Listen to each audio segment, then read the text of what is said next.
अगर आप इसे 1 साल बाद बेचते हो इसकी परचेज डेट से, तो long term capital gain tax जो है वो यहाँ पे एप्लीकेबल हो जाएगा। करंट टैक्स रेट जो चल रहा है वो है 12.5% as of recording this video.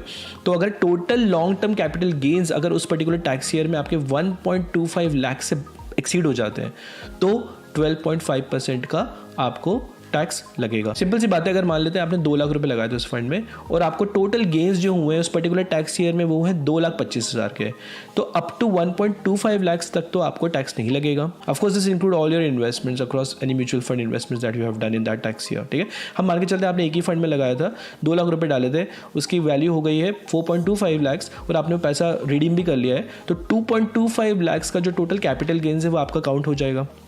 अब यहाँ पे ये टैक्स रूल्स ये बता रहे हैं कि अप टू 1.25 लाख तक तो आपका टैक्स एग्जेम्प्ट हो जाएगा, लेकिन जो बचे हुए 1 लाख रुपए हैं जिसपे मतलब 2.25 लाख में से 1.25 लाख माइनस किया तो कितना बजट कैपिटल गेन्स 1 लाख का, तो वो 1 लाख पे आपको 12.5% का long term capital gain tax यहाँ पे करना होगा। ठीक है, तो this is a current rule, ये रूल्स चेंज होते रहते हैं तो you have to stay on top of it.